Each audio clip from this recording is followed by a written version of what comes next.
الحمد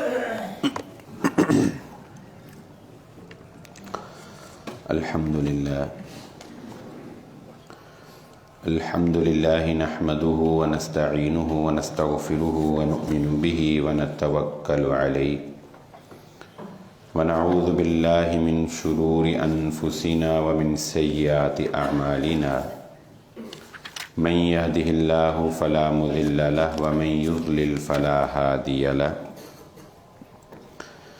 وأشهد أن لا إله إلا الله وحده لا شريك له وأشهد أن محمدًا عبده ورسوله اللهم صل على محمد وعلى آل محمد كما صليت على إبراهيم وعلى آل إبراهيم إنك حميد مجيد اللهم بارك على محمد وعلى آل محمد كما باركت على إبراهيم وعلى آل إبراهيم إنك حميد مجيد رب اشرح لي صدري ويسر لي أمري واحلل عقدة من لساني يفقهوا قولي سبحانك لا علم لنا إلا ما علمتنا إنك أنت العليم الحكيم أما بعد فإن خير الحديث كتاب الله وخير الهدي هدي محمد صلى الله عليه وسلم وشر الأمور محدثاتها وكل محدثة بدعة وكل بدعة ضلالة وكل ضلالة في النار فأعوذ بالله من الشيطان الرجيم بسم الله الرحمن الرحيم قال الله تعالى في القرآن المجيد وما خلقت الجن والإنس إلا ليعبدون قابل صد احترام حاضرین مجلس، محترم مکرم سامعین اکرام، ہر قسم کی تعریفات اس خالق مالک ارض و سماوات کے لیے اور لاکھوں کروڑوں درود و سلام آپ محمد مصطفیٰ صلی اللہ علیہ وآلہ وسلم کی ذات اقدس پر۔ ہماری آج کی گفتگو اس عنوان کے تحت ہوگی کہ دور جدید میں مستقبل قریب میں، مستقبل دور میں نہیں، مستقبل قریب میں مسلمانوں کو اور بالخصوص انفرادی طور پر مذہبی لوگوں کو پیش آنے والے فتنے کیا ہو سکتے ہیں۔ یہ بات ذہن نشین رکھیے کہ کسی بھی پیش آمدہ طوفان سے نمٹنے کے لیے، اس کا سامنا کرنے کے لیے پیشگی اس کے بارے میں خبر رکھنا یہ بہت ضروری ہوتا ہے۔ اگر آپ کسی بھی طوفان کا مقابلہ کرنا چاہتے ہیں، اس کے آگے بند باندھنا چاہتے ہیں، یا اسے گزار کر اپنے آپ کو محفوظ رکھنا چاہتے ہیں، تو قبل از وقت اگر آپ کو پتہ ہوگا کہ اس کی سپیڈ کیا ہے، وہ کہاں سے آ رہا ہے، وہ کتنا نقصان کرے گا، اس کا کیا انداز ہوگا، ہم کس اعتبار سے اپنے آپ کو سیو کریں، تو ظاہری بات ہے پھر ہی آپ اپنے آپ کو بچا سکتے ہیں۔ اس کے لیے یہ بھی ضروری ہے کہ ہم اپنے اذہان کو قید سے آزاد کریں۔ یہ ایک ہمارا المیہ ہے کہ ہم نے اپنے اذہان کو ایک حصار کے اندر قید کر رکھا ہے، ہم اس سے باہر سوچتے نہیں ہیں، اس سے باہر جاتے نہیں ہیں، اور ہم یہ سمجھتے ہیں کہ اگر اس سے آگے سوچیں گے تو کہیں ہمارے پر نہ جل جائیں، اگر اس سے آگے جانے کی کوشش کریں گے تو کہیں ہم جو ہے وہ ٹریک سے اتر نہ جائیں۔ ایسا نہیں ہے۔ انسان جب اپنی سوچ کے دائرے کو وسیع کرتا ہے، جب انسان اپنے تالاب سے باہر نکلتا ہے، دنیا نظر آتی ہے، پھر اس کو ادراک ہوتا ہے کہ واقعتاً میں تو بہت سے معاملات میں بے جا سختی کر رہا تھا، میں بہت سے معاملات میں بے جا نرمی کر رہا تھا۔ آپ نے دیکھا کہ بہت سے معاملات میں ماضی میں ہم نے یہ دیکھا کہ بہت سے معاملات میں بیجا سختی تھی، اور آج بہت سے معاملات میں بیجا نرمی ہے، جس کے نقصانات آپ کو آگے جا کے دیکھنے کو ملتے ہیں۔ تو اس لیے اقبال نے جو اپنی ایک نظم لکھی ابلیس کی مجلس شورا، جس پہ ہم نے ایک جمعہ بھی پڑھایا تھا، جس میں ابلیس جو ہے وہ میٹنگ کرتا ہے اپنے چیلوں چانٹوں سے، تو جانتے ہیں وہ اپنے چیلوں کی اور ایک کمی جو بیان کرتا ہے وہ یہ بھی کرتا ہے کہ تم اصل میں نالائق ہو، تمہیں مستقبل کے پیش آمدہ فتنوں کے بارے میں خبر نہیں ہے، مستقبل میں ان کو کن کن فتنوں کے اندر مبتلا کرنا ہے۔ اور تمہیدی گفتگو میں یہ ایک آخری بات کر کے میں اپنی بات کو موضوع کی طرف لے کے جاتا ہوں کہ یاد رکھیے گا، فتنہ کہتے ہی اس کو ہیں کہ جس میں انسان غیر محسوس طریقے سے داخل ہو جاتا ہے۔ فتنہ نام ہی اسی چیز کا ہے، وہ پتہ نہیں لگنے دیتا۔ وہ آپ کینسر کے مرض کو جانتے ہیں نا، کینسر کا مرض، ڈاکٹرز بتاتے ہیں کہ کینسر جسم کے اندر پروان چڑھتا رہتا ہے، اکثر مریضوں کو پتہ تب لگتا ہے جب وہ اپنا کام کر چکا ہوتا ہے، اکثریت کو پتہ تب چلتا ہے جب وہ اپنا کام کر چکا ہوتا ہے۔ اسی طرح فتنہ جو ہے، اس کی بھی ایک تعریف یہ سمجھ لیجئے کہ یہ جب معاشرے میں داخل ہوتا ہے شیطان کی طرف سے، تو شیطان اس کو ہڈن رکھتا ہے، یہ آہستہ آہستہ پینیٹریٹ کرتا جاتا ہے آپ کی رگوں میں، آپ کے گھروں میں، آپ کے بچوں میں، پھر اچانک جب یہ اپنے اثرات دکھانے لگتا ہے تو پھر آپ کو پتہ سمجھ آتی ہے کہ یہ کیا ہوا، ہمیں پتہ ہی نہیں چلا، اور پھر یہ وہ صورت اختیار کرتا چلا جاتا ہے کہ آپ اسے چھوڑنا بھی چاہیں تو چھوڑ نہیں سکتے۔ اب آپ یوں ہی سمجھ لیجئے کہ یہ موبائل فون ہے، آپ اس کو چھوڑ سکتے ہیں؟ نہیں چھوڑ سکتے۔ کیوں؟ کیونکہ اس کے ساتھ پھر شیطان کچھ ایسے عوامل داخل کر دیتا ہے کہ اس کو چھوڑنا ممکن نہیں رہتا۔ مثال کے طور پہ اب اس موبائل فون کے بہت سے مثبت استعمالات بھی ہیں، اب اگر ان نیگیٹو سے بچنے کے لیے چھوڑتے ہیں تو ان مثبت استعمالات کی بھی قربانی دینی پڑتی ہے، وہ قربانی ہم دے نہیں سکتے، اور دینا چاہیں بھی تو نہیں دے سکتے، کیونکہ ہم نے دنیا کے ساتھ جینا نہیں۔ ہمیں دنیا کے ساتھ اگر جینا ہے تو ہم یہ چیزیں چھوڑ سکتے نہیں، چھوڑ سکتے نا۔ تو یہی اصل میں فتنہ ہوتا ہے، اور میں ایک حدیث آپ کو اپنی بات کے آغاز میں سناتا ہوں جو آپ کو اس بات کا فہم دے گی کہ رسول اللہ صلی اللہ علیہ وآلہ وسلم نے کیسے باریکی کے ساتھ ہمیں انفارم کیا ہے۔ آپ صلی اللہ علیہ وآلہ وسلم نے ارشاد فرمایا، قیامت سے پہلے فتنے یکے بعد دیگرے، ایک کے بعد ایک نمودار ہوگا، اور فرمایا ہر فتنہ اپنے بعد آنے والے فتنے کے لیے راستہ ہموار کرتا چلا جائے گا۔ ہر بعد والا، پہلے ٹی وی آیا، ٹی وی نے راستہ ہموار کیا وی سی آر کا، وی سی آر نے راستہ ہموار کیا ڈش کا، ڈش نے راستہ ہموار کیا سی ڈیز کا، سی ڈیز نے راستہ ہموار کیا انٹرنیٹ کا، انٹرنیٹ نے راستہ ہموار کیا موبائل فون کا، اور اب موبائل فون راستہ ہموار کرے گا اگلی چیز کا۔ ذہن بنتا گیا نا، ٹی وی کو ایکسیپٹ کیا، ڈائریکٹ موبائل آ جاتا تو شاید ہم ایکسیپٹ نہ کر پاتے، پہلے ہم نے تھوڑا تھوڑا آواز کو سنا ریڈیو سے، پھر آواز کے ساتھ تصویر کو، پھر تصویر کے ساتھ اور چیزیں، ایسے ہر آنے والا فتنہ اپنے بعد آنے والے فتنے کی راہ ہموار کرتا ہے، وہ اس کے لیے راستہ بناتا ہے، اور پھر اگلا فتنہ آتا ہے تو لوگ اس کو بھی قبول کر لیتے ہیں۔ مستقبل قریب میں آپ کو اور آپ کے بچوں کو جس فتنے کا سامنا کرنا پڑے گا وہ فتنہ ہے جس کو فیس بک بھی، میں نے کچھ گزشتہ جمعہ میں اس کی طرف اشارہ بھی کیا تھا کہ فیس بک جو ہے وہ اب اپنا نام تبدیل کر کے میٹا ورژن کے اندر جانے کی بات کر رہی ہے، اور یہ دور نہیں ہے، یہ عنقریب آپ کے موبائلز میں ایڈ ہو جائے گا۔ دراصل یہ میٹا ورژن ہے کیا؟ یا یہ فوٹوگرافی کے ذریعے سے یا ایک ڈیجیٹل ریز کے ذریعے سے کس طرح سے یہ آپ کے اوپر لانچ کیا جائے گا۔ برطانیہ میں اس کے اوپر کام ہو چکا، اور باقاعدہ ایک شہر جو ہے، ایک چھوٹی سی کمیونٹی جو ہے وہ اس کے لیے قائم کر دی گئی، جہاں پر لوگ جو ہے، لوگوں کے پاس یہ زیر استعمال ہے، اور آپ کو پتا ہے کہ پہلے وہیں سے چیز نکلتی ہے اور پھر ہمارے پاس تو وہ برانڈڈ کمپیوٹر کی طرح اینڈ پہ پہنچتی ہے جب وہ استعمال کر لیتے ہیں تو، لیکن ہمارے پاس پہنچنے میں اب دیر نہیں لگے گی۔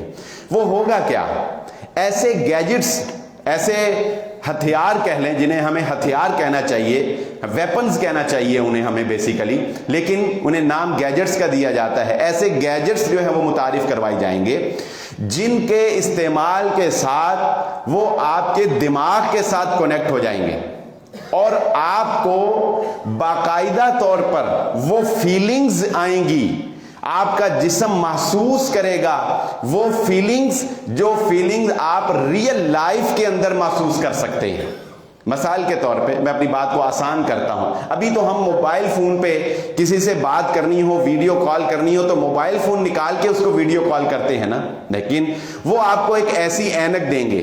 جن لوگوں نے 3D پر اینک لگا کے گیمز کھیلی ہیں اپنے بچوں کو, یا 3D پہ موویز جو لانچ ہوتی ہیں 3D اینک لگا کے جن لوگوں نے موویز وغیرہ دیکھی ہیں وہ اس کو بڑی آسانی سے سمجھ آئیں گے کہ ایسی اینکس متعارف کروائی جائیں گی کہ جب آپ نے وہ اینک لگا لی, اس اینک کا کنیکشن آپ کے دماغ کے ساتھ جڑ جائے گا. اب آپ اس دنیا سے بالکل بے دخل ہو جائیں گے. ایک بچہ, ہم تو اس بات کو ابھی روتے ہیں کہ ہمارا بچہ جب PUBG کھیل رہا ہوتا ہے تو اسے اپنے ماں باپ کی آواز نہیں آتی کہ بیٹا پانی پلانا, بلکہ ماں مر رہی ہو تو وہ PUBG کی جب تک وہ سٹیج پوری نہ کر لے وہ کہتا ہے میں اپنی ماں کو نہیں دیکھ سکتا. ہم تو اس کو روتے ہیں کہ ایک میٹنگ میں بیٹھے ہوئے, ایک دسترخوان پہ بیٹھے ہوئے لوگ آپس میں بات نہیں کر رہے اور وہ واٹس ایپ کے اوپر پوری دنیا سے بات کرنے کے لیے فری ہیں. ہم تو ابھی اس کو رو رہے ہیں. اگلا رونا جو آپ روئیں گے وہ میں آپ کو پیشگی بتا رہا ہوں. اگلا رونا آپ یہ روئیں گے کہ جب آپ کا بچہ اینک لگا لے گا تو اس اینک کے ذریعے سے وہ پوری دنیا کے ساتھ کنیکٹ ہو جائے گا. پوری دنیا میں جس جگہ بھی وہ کنیکٹ ہونا چاہے گا وہ ہو جائے, اور وہ باقاعدہ فیلنگز محسوس کرے گا, کیونکہ فیلنگز جو ہے اس کا تعلق یاد رکھیں ہمارے دماغ سے. آپ کسی بھی بے پردہ عورت کو جب دیکھتے ہیں تو اس دیکھنے کی وجہ سے سب سے پہلے اثر کیا ہوتا ہے, یہ آنکھ دیکھ کر اس کی کمانڈ فوراً دماغ کو دیتی. دماغ محسوس کرتا ہے تو فوراً وہ پورے جسم کے اندر وہ کرنٹ جاری کرتا ہے جس سے آپ کو وہ فیلنگز آنا شروع ہو جاتی. دیکھیں نا, آپ اپنی ماں کو ٹچ کرتے ہیں تو کبھی آپ کو کوئی غلط خیال آیا, کوئی غلط فیلنگز آئیں؟ نہیں آئیں. وہی ہلکا سا ٹچ آپ کسی غیر محرم لڑکی کو کرتے ہیں تو ٹچ کرتے ہی آپ کے پورے جسم میں ایک کرنٹ کی کیفیت ہوتی. کیوں؟ یہ ٹچ سسٹم جو ہے یہ بیسیکلی دماغ کنٹرول کرتا ہے. دماغ بتاتا ہے کہ یہ ماں ہے, اس کے ٹچ کرنے سے محبت آئے گی, جذبات محبت ابھریں گے. یہ غیر محرم لڑکی ہے, اس کو ٹچ کرنے سے بیڈ فیلنگز جو تمہارے جسم کے اندر آئیں گی وہ دماغ آپ کا بیسیکلی اس کو فراہم کر رہا ہوتا ہے. تو وہ اینک بیسیکلی آپ کے دماغ کے ساتھ جڑ جائے گی.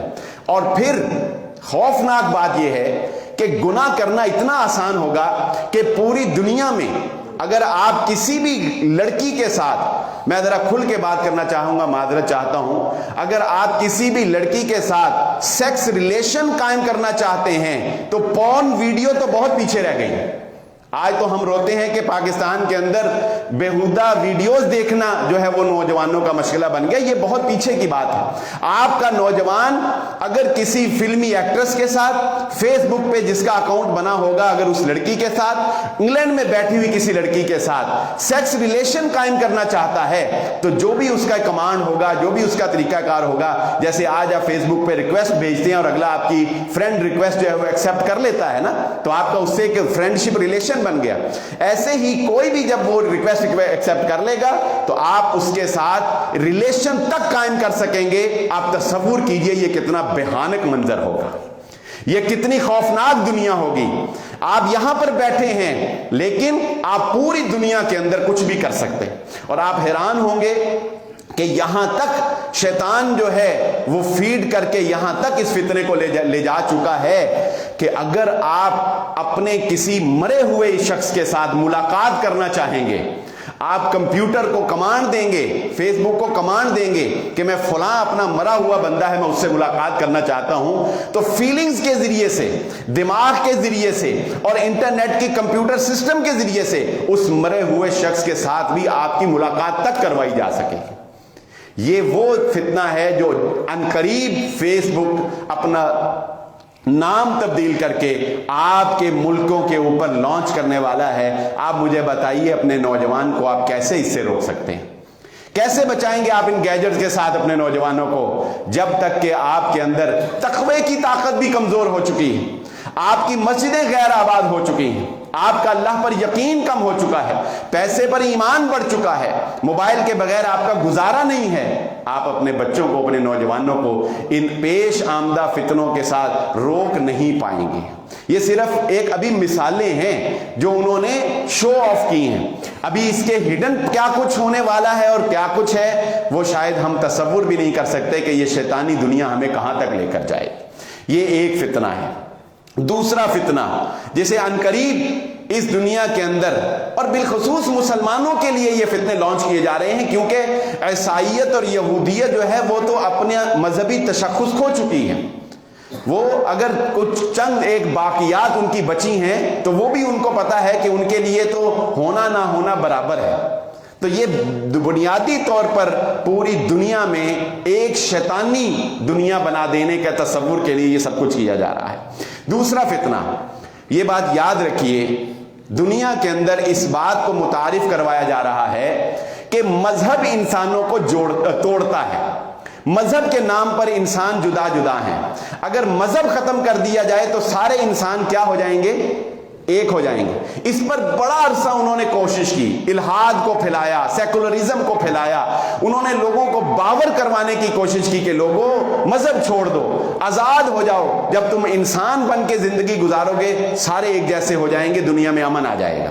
لیکن ان کا یہ فارمولہ ایک صدی سے تقریباً 100 سال سے تقریباً وہ اس پہ کام کر رہے تھے، کوئی اتنا کامیاب نہیں ہوا بڑی حد تک، لیکن مکمل طور پر کامیاب نہیں ہوا۔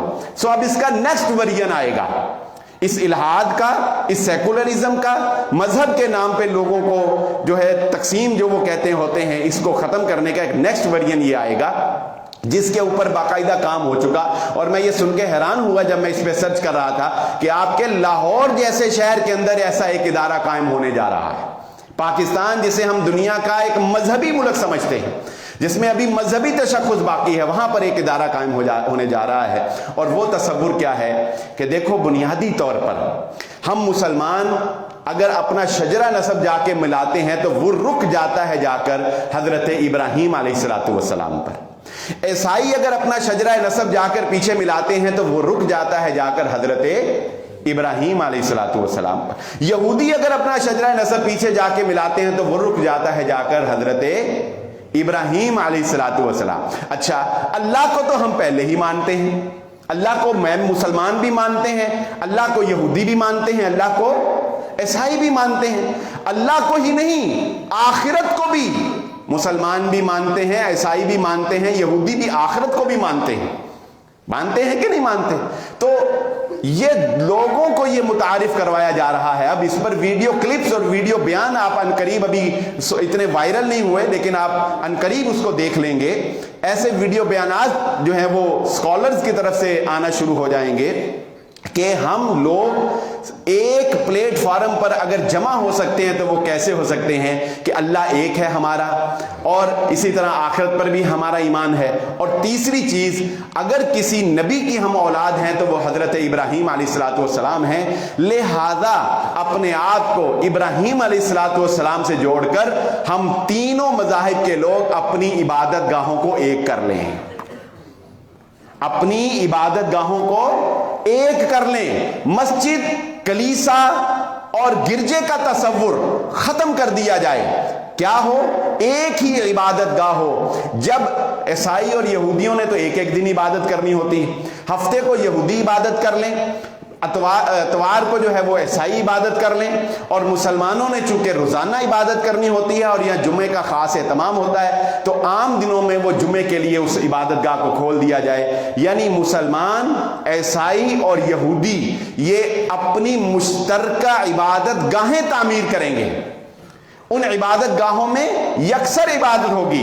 اللہ تو کہتا ہے وَأَنَّ الْمَسَاجِدَ لِلَّهِ فَلَا تَدْعُوا مَعَ اللَّهِ أَحَدًا، اے مسلمانوں، مسجدیں اللہ کا گھر ہیں، اس میں شرک نہیں ہو سکتا، مسجدوں میں اللہ کے علاوہ کسی اور کی عبادت نہیں ہو سکتی ہے۔ یہ وہ بات ہے جسے محمد الرسول اللہ صلی اللہ علیہ وآلہ وسلم نے بہت پہلے اپنی زبان اطہر سے جاری کر دیا۔ لوگوں یاد رکھ لینا، صرف اللہ نہیں، محمد فرق بین الناس، وہ وقت آئے گا جب تمہارا اور لوگوں کے درمیان فرق کرنے کا جو زاویہ ہوگا وہ محمد الرسول اللہ صلی اللہ علیہ وآلہ وسلم کی پہچان ہوگی۔ اگر محمد صلی اللہ علیہ وسلم کو بیچ میں سے نکال دو تو پھر کوئی فرق نہیں پڑتا کوئی عیسائی ہے، کوئی یہودی ہے یا کوئی مسلمان ہے۔ نبیوں کی ذاتوں کو اگر بیچ میں سے نکال دیا جائے تو کوئی فرق نہیں پڑتا۔ لہذا یہ دوسرا فتنہ جسے آپ عنقریب دیکھیں گے مشترکہ عبادت گاہ کا فتنہ ہے، جسے ادیان کو قریب کرنے کے نام کے اوپر، دین میں ایک دوسروں کو قریب لانے کے نام کے اوپر آپ کے نوجوانوں کو انجیکٹ کیا جائے۔ بتاؤ اپنے بچوں کو ان کے بارے میں، اپنے بچوں کو بتاؤ کہ بیٹا میں رہوں نہ رہوں تم یہ وقت دیکھو گے، میں باقی رہوں نہ رہوں تم ایسے حالات دیکھو گے، اسی طرح جس طرح محمد الرسول اللہ صلی اللہ علیہ وسلم نے صحابہ کو بتایا کہ نہیں بتایا؟ آپ نے بتایا کہ میں رہوں نہ رہوں میرے بعد تم یہ دیکھو گے، میرے بعد تم یہ دیکھو گے۔ صحابہ نے اپنی اولادوں کو بتایا میرے بعد تم یہ دیکھو گے، میرے بعد تم یہ دیکھو۔ بتاؤ تم بھی اپنے بچوں کو کہ بیٹا ہم رہیں نہ رہیں تم یہ سارے فتنے دیکھو گے، ان سے بچ جانا، یہ تمہاری عاقبت کو خراب کر دے، تم سے دنیا بھی لے لیں گے، تم سے دین بھی لے لیں گے، تمہارے پلے کچھ نہیں رہنے دیں گے۔ تیسرا فتنہ جو عنقریب مستقبل قریب کے اندر آپ کو دیکھنے میں نظر آ رہا بھی ہے اور یہ آہستہ آہستہ بہت زیادہ نظر آنا شروع ہو جائے گا، اور وہ کیا کہ پورے دنیا کے اندر، اور میں نے کہا کہ بالخصوص ان ممالک پہ جہاں کچھ پابندیاں ہیں، جہاں پابندی نہیں ہے وہاں تو اس کی کوئی ضرورت نہیں، جہاں پابندیاں ہیں وہاں پر ہر ملک اور بالخصوص اسلامی ملک میں ایک فری زون قائم کیا جائے گا۔ آج تک ہم یہی سنتے رہے کہ فری زون اس علاقے کو کہتے ہیں جہاں پر انڈسٹری لگتی ہے اور حکومت ان سے بجلی کا بل نہیں لیتی، یا حکومت ان سے ٹیکس نہیں لیتی، یا حکومت ان کے اوپر کوئی اوور چارجز نہیں ڈالتی، تو ہم کہتے ہیں یہ فری زون ہے۔ نہیں، پوری دنیا کے اسلامی ممالک کے اندر ایک شہر ایسا قائم کیا جائے گا جو قانون سے بالا تر ہوگا، جس پہ کوئی قانون لاگو نہیں ہوگا۔ دیکھیے پاکستان کے اندر اگر آپ شراب پیتے ہیں، ملتی ہے، بالکل ملتی ہے۔ وہ اقبال نے کہا تھا، ایک مقرر کوئی وائز بیچارہ، لمبی نظم ہے اقبال کی، اس کا میں مفہوم آپ کو بیان کر دوں۔ اقبال اپنے شعر میں کہتا ہے کہ میں بیٹھا تھا، یعنی ایسے اقبال بیٹھا ہے اور ساتھ ہی ایک مسلمان بیٹھا ہے۔ تو وائز جو ہے نا، یہ بر صغیر کے حالات ہیں جب انگریز کی حکومت تھی، تو وائز کہتا ہے کہ انگریز سے کوئی بھی چیز لے کر خرید کر کھانا حرام ہے۔ انگریز سے آپ کوئی بھی چیز لیں، خریدیں، یہ حرام ہے، انگریز کا بائیکاٹ کرنا ہے۔ تو وہ جو ساتھ والا مسلمان ہوتا ہے نا، وہ بڑا پریشان ہوتا ہے، وہ کہتا ہے شراب تے میں انگریزاں کو لیندا سی، ہن میں شراب کداں پیواں گا ہیں۔ وہ پریشان ہو جاتا ہے کہ مولوی صاحب کہہ رہے نے انگریزاں کو کوئی شے لے کے نہیں کھانی، تو وہ پریشان ہو کہتا ہے کہ ہن میں شراب کتوں لواں گا؟ تو اقبال اس کے کان میں کہتا ہے فکر نہ کر، میں تینوں مسلماناں کولوں شراب لے داں۔ وہ کہتا ہے اتنی کہڑی پریشان ہو رہی گل، میں تینوں مسلمانوں کو شراب لے داں۔ تو یہ دراصل اس نے مزاحیہ انداز میں، ایک طنزیہ انداز میں مسلمانوں کو سمجھایا کہ تم سے تو ہر گناہ جو ہے وہ تمہارے سے ہی ممکن ہو رہا ہے۔ بہرحال بات یہ کر رہا تھا کہ پاکستان کے اندر شراب ملتی ہے، مسلمانوں سے ملتی ہے، لوگ پیتے بھی ہیں، لیکن شراب کا پینا غیر قانونی ہے۔ شراب کا پینا غیر قانونی ہے۔ اگر کوئی پیتا ہے جرم کرتا ہے، پکڑا جائے اس کو سزا ہو سکتی ہے، وہ مجرم ہے۔ لیکن پاکستان کے اندر ہی ایک ایسا شہر قائم کر دیا جائے جس کا آغاز کچھ ممالک نے کر بھی دیا ہے، میں نام نہیں لینا چاہتا، کہ پاکستان کے اندر ایک ایسا شہر قائم کر دیا جائے جس کو قانونی طور پر فری زون قرار دے دیا جائے کہ یہاں پر ہر طرح کی شیطانی آزادی ہے، یہاں پر گناہ جرم نہیں ہوگا، یہاں پر زنا جرم نہیں ہوگا، یہاں پر شراب جرم نہیں ہوگا، یہاں پر کوئی غیر اخلاقی کام، یہاں پر تم بے شک کپڑے اتار کے پھرو، جرم نہیں ہوگا۔ شرم و حیا کا جنازہ نکال دیا جائے گا اس شہر کے اندر۔ اور تو آپ کیا سمجھتے ہیں، آپ کیا سمجھتے ہیں، فیصل آباد سے اٹھ کر اگر کوئی اس شہر میں جا کر 2 دن گزار آئے گا تو کیا اس کی گندگی صرف اس شہر تک محدود رہ جائے گی؟ وہ اس گندگی کو واپس فیصل آباد لے کے نہیں آئے گا۔ اس شہر میں جو لوگ آپ کے ہی علاقوں سے جائیں گے نا، ادھر ہی سے ہی لوگ جا جا کے وہاں پر عیاشی کریں گے نا، کوئی وہاں پر مستقل ڈیرے تو نہیں ڈالے گا نا۔ تو کتنا گند ہوگا جو اس چھوٹے سے ایک فری زون کے ذریعے سے وہ آپ کے پورے گند ابھی بھی کم نہیں ہے، لیکن بنیادی طور پر وہ چاہتے ہیں بالکل مادر پدر آزاد شیطانی معاشرہ، بالکل برہنہ۔ وہ وقت نظر آ سکتا ہے، دیکھنے والی آنکھ اس کو دیکھ سکتی ہے، جب محمد الرسول اللہ صلی اللہ علیہ وآلہ وسلم نے فرمایا تھا کہ قیامت سے پہلے ایسے حالات آ جائیں گے کہ نیک آدمی پتہ کون ہوگا؟ نیک بندہ وہ ہوگا جو سر عام زنا کرتے ہوئے کسی کو دیکھ کر کہے گا کہ تیری مہربانی اس کو دیوار کے پیچھے لے جا، اس کو دیوار کے پیچھے لے جا۔ تو مجھے بتائیے، کیا یہ حالات، ان کی تو ہم بات ہی نہیں کرتے جو گند میں پڑے ہوئے ہیں، ہم تو بات اپنوں کی کرتے ہیں۔ شکوہ تو ہمیشہ اپنوں سے ہوتا ہے نا بھائی، غیروں سے کبھی شکوہ کیا ہے؟ شکوہ ہمیشہ اپنوں سے ہوتا ہے۔ تو ہم تو اپنوں کی بات کرتے ہیں کہ ہمارے ملکوں میں یہ حالات وہ لانا چاہتے ہیں کہ ہم اس قدر کمزور ایمان والے ہو جائیں کہ ہم روک بھی نہ پائیں۔ تو یہ جدید دور کے فتنے۔ آگے چلتے ہیں، اس فتنے کو جو میں اب دیکھ رہا ہوں، محمد الرسول اللہ صلی اللہ علیہ وآلہ وسلم نے بہت پہلے بیان کیا تھا، اور میں معذرت کے ساتھ بھی اور افسوس کے ساتھ بھی یہ کہنا چاہوں گا کہ یہ فتنہ ان لوگوں کی زبانوں سے وارد ہوگا جو مذہبی سکالرز کے طور پر پہچانے جائیں گے۔ مذہبی سکالرز جو اپنے نام کے ساتھ لگاتے ہوں گے، میں مولانا کا لفظ یا علماء کا لفظ استعمال نہیں کر رہا، میں مولوی کا لفظ استعمال نہیں کر رہا، یہ الفاظ ہی قابل احترام ہیں، ان لوگوں کے لیے بولے ہی نہیں جانے چاہیے۔ ان کو سکالر اچھا لگتا ہے نا، سکالر کہلوائیں۔ مذہبی سکالر اس فتنے کا جو ہے وہ موجد بنیں گے، اور وہ فتنہ کیا ہے کہ ایک ہلکی سی رکاوٹ جو دلوں میں کھٹکا پیدا کرتی ہے، وہ یہ ہے کہ ہائے یہ چیز حرام ہے، ہائے یہ چیز ناجائز ہے۔ تھوڑی سی جو مجھے اور آپ کو چیز ستاتی ہے نا کوئی کام کرنے سے پہلے، وہ ہلکی سی یہ ہے کہ یار یہ حرام ہے۔ لیکن جب کوئی مذہبی سکالر اس حرام چیز کے بارے میں یہ فتویٰ جاری کر دے کہ اب یہ حلال ہو چکی ہے، تو وہ چھوٹی سی خلش بھی دل سے ختم ہو جائے گی۔ اب مستقبل قریب میں آپ کو وہ فتنہ نظر آئے گا کہ وہ مذہبی سکالرز آپ کی حرام کردہ چیزوں کو حلال قرار دینا شروع کر دیں گے۔ جو محمد الرسول اللہ صلی اللہ علیہ وسلم نے ارشاد فرمایا تھا کہ قیامت سے پہلے وہ وقت آئے گا کہ لوگ شراب کو حلال کریں گے، لوگ ریشم کو حلال کریں گے۔ مجھے بتائیے، حلال کرنا اور حرام کرنا یہ تو اللہ کے اختیار میں ہے، لیکن معاشرے میں حلال و حرام میں کس کی بات مانی جاتی ہے؟ اسکالر کی مانی جاتی ہے، مفتی کی مانی جاتی ہے نا بھائی۔ جو فتویٰ دے سکتا ہے اسی کے کہنے پہ لوگ کسی چیز کو حرام سمجھتے ہیں یا حلال سمجھتے ہیں نا۔ آپ میں سے کوئی اٹھ کے 100 کہتا رہے یہ حرام ہے، کوئی مانے گا؟ کوئی جاہل، کوئی عام انسان اٹھ کے 100 کہتا رہے یہ حلال ہے، کوئی مانے گا؟ وہ اس کی بات مانی جائے گی جس نے عرصہ دراز سے دین کے طور پر اپنی پہچان کروائی ہے، وہ لوگوں کو کہے گا بھائی یہ چیز اب حلال ہو چکی ہے۔ آپ بتائیے، موسیقی کو حلال کرنے کے فتوے آپ کو ملنے شروع ہو جائیں گے، شراب کا نام بدل کر، شراب کے اندر کچھ اور تھوڑی بہت اصطلاحات شامل کر کے ہیلے بہانوں کے ساتھ شراب کو حلال کر دیا جائے گا۔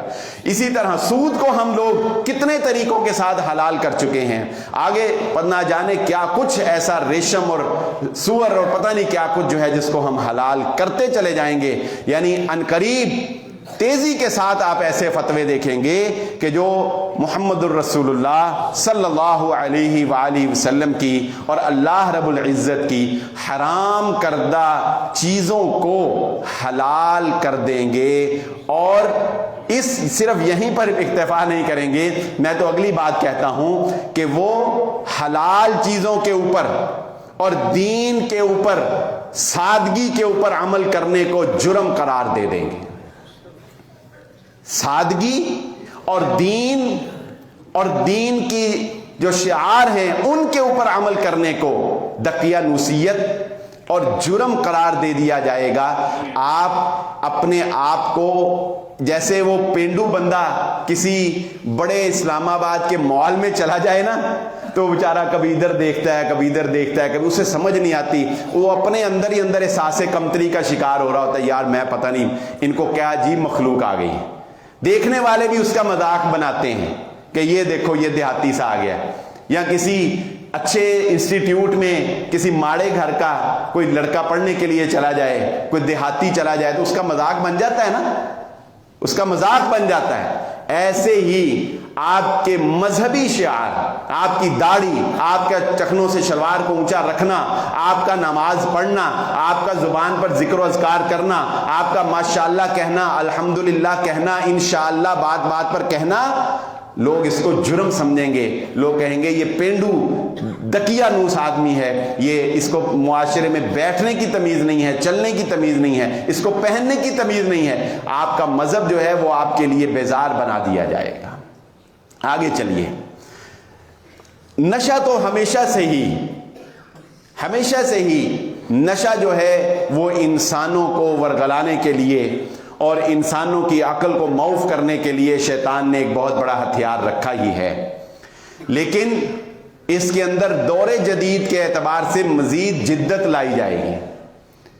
میں نے پہلے وہ عرض کیا کہ گناہ جب احساس گناہ چھوڑ دے، گناہ جب اپنا گناہ ہونے کا تصور ختم کر دے، پھر اس کو شریف بندہ بھی اپنا لیتا ہے۔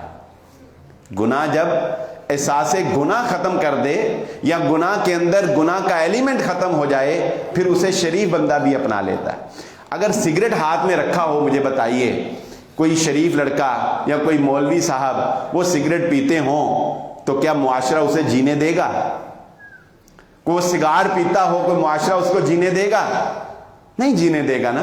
شراب تو خیر بہت بڑی بات ہے، ہم اس طرف ہی نہیں جاتے، لیکن اگر آپ کا ایک شریف بندہ ایک ہوٹل کے اندر کھانا کھانے کے لیے جاتا ہے اور کھانا کھانے کے بعد اسی ہوٹل میں اسے کہا جاتا ہے کہ کیا آپ ریفریشمنٹ کریں گے، تو وہ کہتے ہیں جی بالکل، تو ریفریشمنٹ کے نام کے اوپر اگر اس کے چہرے کے اوپر ایک ہلکا سا خول، ایک ہلکا سا ماسک، جیسے آپ کرونا کے لیے ماسک لگاتے ہیں یا جیسے آپ آکسیجن ماسک لگاتے ہیں، وہ ماسک اس کو لگا دیا جائے، اور کتنی دیر کے لیے؟ صرف 5 یا 10 سیکنڈز کے لیے، تو مجھے بتائیے کوئی کہے گا کہ اس نے کوئی برا کام کیا؟ کوئی نہیں کہے گا۔ لوگ کہیں گے کوئی بات نہیں، اس نے انٹرٹینمنٹ کی۔ جی ہاں، آپ کے پاکستان کے اندر وہ نشہ متعارف کروا دیا گیا ہے جو آپ چہرے پر ماسک لگاتے ہیں صرف 5 یا 10 سیکنڈ کے لیے، اور اس نشے کے اثرات کم و بیش 4 سے 5 گھنٹے تک آپ کے جسم پر رہتے ہیں۔ وہ ماسک کرتا کیا ہے؟ وہ وہی کام کرتا ہے جو میں نے شروع میں ذکر کیا، وہ ماسک آپ کے دماغ کو سن کر دیتا ہے، آپ دنیا کو بھول جاتے ہیں۔ شراب تو بہت چھوٹی چیز ہے، وہ تو اگر زیادہ ہو جائے تو بندے کی اسی وقت ڈیتھ ہو جاتی ہے، آپ کے دماغ کو بالکل معاف کر دے گا، آپ کو یادداشت ختم، آپ کو غم ختم، پریشانیاں ختم۔ وہ جو ناکام عاشقوں نے شعر بنائے ہوئے نا کئی اس طرح کے کہ نشہ تو تیری یاد کو بلانے کے لیے کیا تھا، نشے کے بارے میں شعراء نے شعر بنائے اسی لیے کہ نشہ غم بلا دیتا ہے۔ اب بچا لیں اپنے بچوں کو، آپ کا بچہ ہوٹل میں کھانا کھانے جائے گا، آپ کو پتہ نہیں ہوگا، نشہ کر کے واپس آئے گا۔ یہ جو اسلام آباد کے اندر ایک بڑا بھیانک اور درندگی والا قتل ہوا، اس کے بارے میں بھی یہی انکشافات ہوئے کہ وہ قاتل جو تھا وہ ایک بڑا بھیانک قسم کا نشہ کرتا تھا، اس نشے کی وجہ سے یہ درندگی جو ہے وہ اس کے اوپر سوار ہو گئی۔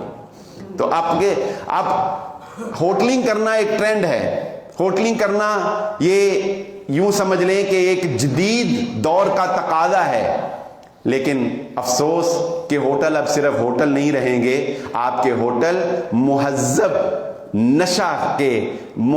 نشہ کرنے کے، بلکہ یوں کہنا چاہیے کہ ایک اچھا نشہ کرنے کے پوائنٹس بن جائیں گے جہاں پر کہ نوجوانوں کو نشہ ملا کرے گا۔ ایسے ہی بہت سے اور پیش آمدہ فتنے جو مستقبل قریب کے اندر ہمیں پیش آنے والے ہیں، ضرورت ہے اس بات کی کہ میں اور آپ ہم ان فتنوں کے بارے میں مسلسل آگاہ رہیں، ہم ان فتنوں کے بارے میں اپنے نوجوانوں کو آگاہ کریں، کیونکہ محمد الرسول اللہ صلی اللہ علیہ وآلہ وسلم کا طریقہ ہمیں یہ بتاتا ہے کہ فتنوں کے دور کے اندر ان سے بچنے کے لیے، یہ تو ساری گفتگو جو ہم نے ابھی تک کی ہے، چند ایک ایگزامپلز آپ کے سامنے رکھی کہ دور جدید میں آنے والے فتنے کیا ہیں. اب میں کچھ باتیں اس سینس میں کرنا چاہوں گا کہ آخر ان سے بچنے کا بھی کوئی طریقہ محمد رسول اللہ صلی اللہ علیہ وسلم نے بتایا ہوگا کہ نہیں بتایا. آخر اتنے ہی ہتھیار تو نہیں ڈال دینے نا ہم نے، لڑنا تو آخر تک ہے. لڑ رہے ہیں تو بچے ہیں، یہ اس منبر پر کھڑے ہو کے جنگ لڑ رہے ہیں تو بچے ہیں. اللہ کی قسم، جنگ ختم کر دیں تو ہم بھی لال ٹوپی پہن کر گھومنا شروع کر دیں. یہ تو صوفیانہ دین ہے، لال ٹوپی پہن کر گھومنے والا، یا اللہ اللہ میں کھٹکتا ہوں دل یزداں میں کانٹے کی طرح تو فقط اللہ اللہ. اگر صرف اللہ اللہ سے بات بنتی ہو تو پھر ہم بھی اللہ اللہ کر دیں. یہ جنگ ہم لڑ رہے ہیں تو پاکستان الحمدللہ پوری دنیا کے اسلامی ممالک کے اندر ایک تحفظ والا، ایک اسلامی معاشرے والا ملک جو ہے وہ سمجھا جاتا ہے، اس لیے کہ ہم جنگ لڑ رہے ہیں. سب سے پہلی چیز کیونکہ نفسیات کے اوپر بہت زیادہ کام ہوا ہے، نفسیات کے اوپر دور جدید کے اندر بہت زیادہ کام ہوا ہے. ہمیشہ مرعوبیت جو ہے، اس کو ذرا غور سے سنیے گا، انشاءاللہ یہ بات آپ لوگوں کے بہت کام آئے گی، اور بالخصوص آپ کے بچوں کے بہت کام آئے گی. اور بالخصوص جب آپ کے بچے اچھے انسٹیٹیوٹ میں جائیں گے وہاں ان کے یہ بات بہت کام آئے گی. ہمیشہ ابن خلدون نے اس کے اوپر لکھا ہے، کسی بھی دوسرے معاشرے کے رسم و رواج کو کسی اور معاشرے میں رائج ہونے کے لیے سب سے زیادہ سہولت جو چیز فراہم کرتی ہے وہ ہوتا ہے مرعوب ہو جانا، کسی سے امپریس ہو جانا، کسی سے مرعوب ہو جانا. میں یہاں کھڑا ہو کر انگلش بولنا شروع کر دوں، میں یہاں پینٹ شرٹ پہن کر کھڑا ہو جاؤں، آپ مجھ سے پینٹ شرٹ کی وجہ سے اور میری انگلش ٹاک کی وجہ سے مرعوب ہو جائیں. آپ اندر ہی اندر سوچیں کہ یار مجھے میرے بچوں کو انگلش نہیں آتی، ہم تو کچھ بھی نہیں ہیں. یار دیکھو یہ پینٹ شرٹ پہن کے جدید دور کے ساتھ جڑا ہوا ہے، یار یہ اصل بندہ ہے. اس کا نتیجہ کیا نکلے گا؟ اس کا نتیجہ یہ نکلے گا کہ آپ اس کے رنگ میں رنگنا شروع ہو جائیں گے، آپ اس جیسا بننے لگ جائیں گے. سب سے پہلی چیز اپنے بچوں میں اور اپنے اندر مرعوبیت ختم کر دیں. یہ سوچنا چھوڑ دیں کہ پینٹ شرٹ والا بندہ آپ سے زیادہ اچھا لگ سکتا ہے. یہ سوچنا چھوڑ دیں کہ جس کو انگلش آپ سے زیادہ آتی ہے وہ زیادہ کامیاب ہے. یہ سوچنا چھوڑ دیں کہ جس کے پاس آپ سے بڑی گاڑی ہے وہ کامیاب ہے. یہ سوچنا چھوڑ دیں کہ جس کا بینک بیلنس آپ سے زیادہ ہے وہ کامیاب ہے. اپنے اندر سے احساس کمتری اور مرعوبیت کو نکال باہر کریں. اور دوسری چیز جو اس کے ساتھ شامل کرنی ہے، اپنے اسلام کے اوپر فخر کرنا سیکھ جائیں. اگر آپ کی شلوار ٹخنوں سے اوپر ہے، کبھی نہ یہ محسوس کریں کہ آپ برے لگ رہے ہیں، کبھی نہ یہ محسوس کریں کہ میں ایک ایسی مجلس کے اندر چلا گیا ہوں کہ جہاں سارے پینٹوں شرٹوں والے اور نیچے ٹخنے کر کے یار میں عجیب سا لگ رہا ہوں، چلو میں بھی نیچے کر لوں. کر لیتے ہیں نا بچے، نادانی میں بچے کر لیتے ہیں. کیوں کرتے ہیں وہ بتائیے؟ ایک دین پڑھا، جامعہ سلفیہ کا پڑھا بچہ، وہ کسی ایسی مجلس میں جا کے اپنی شلوار ٹخنوں سے نیچے کیوں کر لیتا ہے؟ اس لیے کر لیتا ہے کہ وہ ال فیل کرتا ہے. میں ان چیزوں کے خلاف نہیں ہوں، آپ کو پتا ہے، میں پینٹ شرٹ کے یا انگلش کے یا ان چیزوں کے خلاف نہیں ہوں. میں صرف آپ کو یہ بتا رہا ہوں، اپنے اسلام کے اوپر، اسلامی شعار کے اوپر فخر کریں، کبھی ال فیل نہ کریں. کبھی اپنے بچوں کو یہ فیل نہ ہونے دیں کہ تو نمازی ہے، تیرے کوئی دوست نماز نہیں پڑھتا، تو اکیلا نمازی ہے تو یہ کوئی بری بات نہیں ہے بیٹا، یہ اچھی بات ہے. اپنے اندر سے مرعوبیت کو نکال باہر کریں اور اپنے اندر اسلام کے تشخص اور اسلامی اقدار جو ہیں ان کے اوپر گرفت مضبوط کریں کہ ہم فخر ہے کہ ہم مسلمان ہیں اور ہم محمد الرسول اللہ صلی اللہ علیہ وآلہ وسلم کے پیروکار ہیں. یہ چیز ایک اپنے اندر جوڑ لیں. دوسری بات جس کو میں محسوس کرتا ہوں، جس کا اظہار میں نے گاہے بگاہے مختلف پلیٹ فارم پہ جہاں جانے کا موقع ملا وہ کیا ہے، وہ یہ ہے کہ اپنے نوجوان بچوں کو مسجد کے ساتھ جوڑ دیں، مسجد کو آباد کرنا سیکھیں۔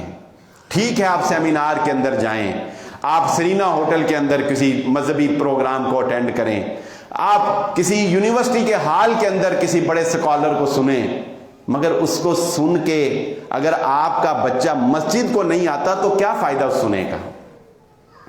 اس سنے سنائے کا جئی نیتی جئی نا نیتی، وہ نماز، وہ جو شاعر نے کہا کہ جے تو لوکاں نو دکھان واسطے نماز پڑھنی ہے تے پھر جئی نیتی جئی نا نیتی، پڑھی نہ پڑھی ایک برابر ہے، پھر کی فائدہ پڑھنے؟